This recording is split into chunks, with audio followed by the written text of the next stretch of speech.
Hi guys, welcome back to my channel, and today we're doing a little bit of a different video. So we're going to be doing this Q&A, which is question and answers, because I was lame, I didn't really explain, about anxiety and mental health, which may or may not be associated with PCOS or PCOD. Now, in case you're watching my channel for the first time, PCOS is polycystic ovarian syndrome. However, anxiety attacks can happen in men as well as women. So we're going to do a very quick Q&A video, and we're going to find out a little bit more about how you can deal with anxiety and what you should be doing. So what exactly is an anxiety attack or a panic attack? So I'm going to answer this. Anxiety attack or panic attack is basically when your body thinks that you're supposed to go into this defend mode, and then it thinks that okay, let me just I don't know, I need to fight somebody, and this is not a voluntary thing, mind you. It is just the way your body is made, because in the olden days people needed to fight with wild animals and things like that. However, in today's day we don't really have circumstances that are that severe, so we don't really need to go into a panic mode. Now, Zoella's blog describes it as going into flight mode or fight mode. Now, either of them, flight mode means that you just want to escape from that whole situation, and so your body is going into panic mode. Fight situation is that you feel threatened by the entire situation, and so you want to fight against it. Either way, your body is going to prepare for that sort of a situation, and hence it's called panic attacks. We're just going to talk about how it is, although I would link Zoella's blog in the description below, so you can go and read in detail if you're interested. What triggers an anxiety attack? Now, this is a very personal question, because for a lot of people, a lot of different things trigger them. I'm going to tell you about what triggers my anxiety attacks and has been doing for a lot of years. Okay, so for me, first of all, it is being in very crowded places like restaurants, sometimes classrooms. Sometimes it's not even that crowded, and I will feel the need, my body feels the need to panic about it. And public transports, so those are major places where I tend to have anxiety attacks. And basically the thing is that normal people have a response system which is like somebody's gonna knock over and he's like, hello, you do this and you did that, and then I'm threatening you and I'm gonna fight you and I'm gonna hit you, and then they go into a panic attack. For people like us, panic attacks happen really quickly, and so we are very sensitive that way, and our bodies get involuntarily threatened by the most minute of situations. So for me it happens that if there is a particular song that is constantly playing some word or something or some noise that is like honks or some word in some song, and it keeps playing repetitively, it makes me very anxious. Some weird thing, but it happens. Traffic jams make in a city like Delhi really freak me out, and when I'm driving and I need to get to some place and I don't know the way, or even if I do know the way but something seems different, or something doesn't seem like how it's supposed to, or if I feel just if I have to be on time and I'm not going to be on time, I tend to get an anxiety attack so much that my legs start to shiver, and when that happens I basically cannot drive, so I end up killing more time. So yay to that. Another thing that triggers my anxiety attacks is foul smelling places or people. So if I am in a place where I smell something which is very odd, not even very odd, for people it's just normal maybe, and for me it's really odd, I get really panicky and I need to get out of that place immediately. And people who go out with me and who hang out with me know this, so we always have to pick out places where I will not end up getting an anxiety attack basically. This is a very sensitive issue, because some people tend to cause anxiety attacks. Like, you might like to be with them, you might like to talk to them, be with them, whatever, but at some point of time you start to get very anxious around them. And I'm not talking about the whole love anxious, actually anxious. And they will cause this, and whatever they're speaking, it will become like a very weird situation. It's like you can't hear what they're saying, and all the words will go over your head, and you will just want to run from that place. So I advise that you should, because sometimes I feel bad that I am there and I'm listening to somebody, and of course I'm supposed to be there, and then I end up having an anxiety attack, which makes things much worse. So don't do that. The stress of not being on time or missing out on something gets me crazy anxious. I don't know what to do, and I don't know whether I should be at place A, B or C. And then that whole choice, decision making, quick thing, although I like to live on the edge, it's really harmful for me. I get into anxiety modes. Okay, so what are the symptoms of anxiety attacks, or how do you know that you're getting an anxiety attack, or you do? So you'll have really rapid breathing, your heart will start pounding really quickly. You might have shivering sensations, or actually literal shivering on your hands and your legs and things like that. Somewhat like a situation, what happens is, before, when you go onto stage or when you speak in front of the camera, funny, because ironically I am not at all anxious talking in front of a camera, but in other situations I am somehow. So that kind of sensation, but in a much greater magnitude.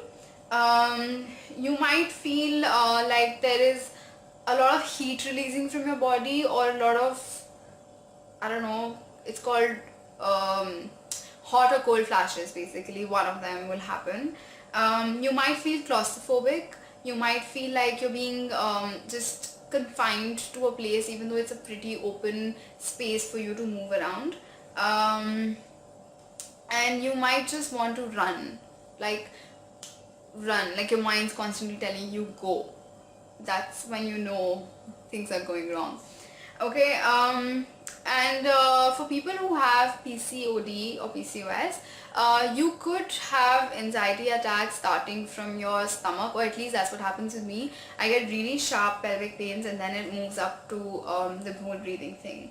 So how long can a panic attack last? A panic attack can last anywhere between 5 to 20 to 25 minutes. So you can keep constantly telling yourself that it's just a matter of a few minutes and you're not going to die. You're not, even if you think that you're going to die, you're not going to die, trust me. So it could be repeating after every 10 to 15 minutes. So that could be a little bit scary, and you need to keep drinking water and just breathe through it. So how do you deal with it? Let's get to this. First of all, you need to go into a place which has fresh or open air. And if you live in a city where you have a lot of pollution, I suggest that you don't do that. Instead, you just go to a place which has cleaner air. Now there's a difference, because sometimes you walk out into the open, but you will smell something so bad that it'll just make things much worse. So don't do that. Go into a place which has cleaner air. That works for me. You could go into a quiet place where you can just be alone, and if you want, you should go with somebody who you trust and who you're comfortable around, and who you won't end up panicking even more. Then you need to basically balance your breath. It sounds very easy, but when you're in that situation, it's very difficult. You just need to make sure that the intake of oxygen and the release of CO2 is very constant, and you can take the help of a breathing, you can take a help of a bag which you get in airplanes, or just any bag, takeaway bag kind of a thing, except it shouldn't smell of food. And for me, if I'm at home, I prefer to bend down right from my stomach, so that this makes my breathing a little bit more constant. So I like to do this. Then sixth question is, does it also get triggered by PCOS and other medications that I may be on? See, according to my personal experience, yes. Although my doctor said it had got nothing to do with PCOS, it is one of the symptoms, and for me, being on metformin and being on any other pills make me really sick, and I have a lot of side effects. I can't breathe at all. Even like in a very luxurious bus or something, I'm just going to feel really anxious. So yes, it could be, but you need to balance it out. You need to talk to your doctor about what side effects you're having from which medicine. Seventh question: how can I manage this in my day-to-day life? You need to start having some sort of a light exercise.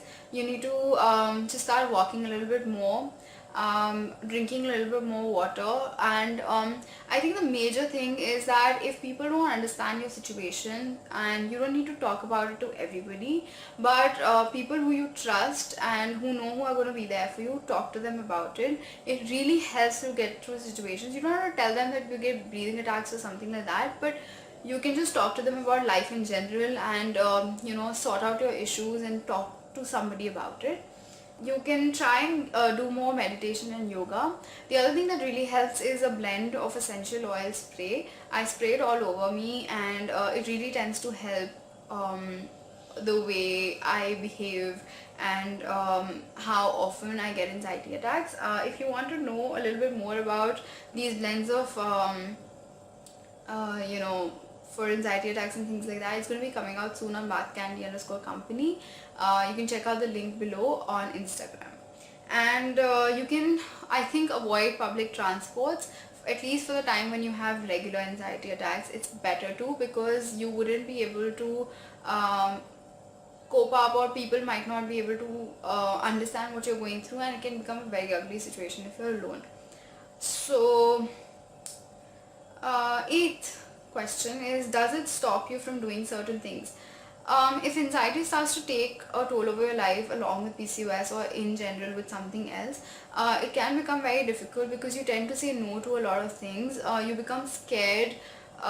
It's not that you're scared, but you're just anxious to do a lot of things. You might end up cancelling on plans. You might end up not going for parties. I'm so not a party person. I just can't do it. And you might avoid going out with a group of people because it makes you anxious. You might end up saying no to a lot of academic and a lot of employment opportunities because of this, which is really sad. You shouldn't, but at the same time, if somebody makes you feel uncomfortable at a particular place, you need to get out of that place. It's as simple as that. Ninth question is, do people consider it a disease, or do they pass it on as something that's in your head? Now, PCOS and anxiety are both two things that could be passed on as something which is something in your head. People may or may not understand it. So if you try and explain it to somebody, maybe they understand it, maybe they don't. You don't need to get more anxious about it. It's going to make things worse. So stick to people who understand your situation. Stick to people who are going to be there for you and who make you more comfortable, not worse. Sometimes it happens that your family takes a little bit time to understand what you're going through. It can get a little bit difficult, but all you can do is try and stick around to people who do understand this.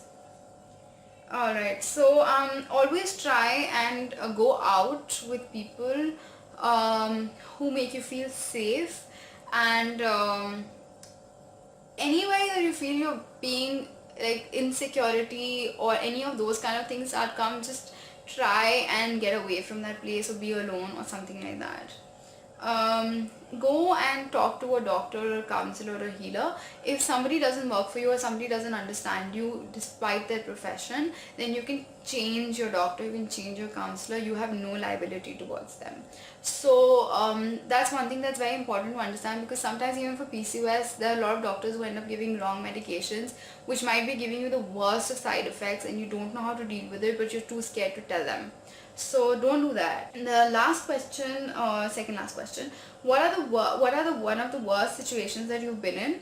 I think playing football and having breathing attacks in the middle of it was something that made me feel like such a failure in life. Getting anxiety attacks in the middle of exams, waking up to being breathless, being in traffic jams, and not being able to cope up with simple life situations, being really anxious about really simple things that people can do, and it just makes things very, it makes you feel really weird. So yeah. So what do you do if someone around you is having a panic attack? First of all, don't pressurize them to move, eat, sleep, or do anything. Don't pressurize them at all unless they ask for it. Let them be alone, but then be around so you know what's happening. See, it's just a matter of 20 minutes, so you can be there for that person. You can hold their hand, you can rub their hand, hug them if they allow you to. Just don't squash them, and give them space to breathe. Actually breathe with them. Ask them to count to 10 with you. It helps keep the other person motivated through the process.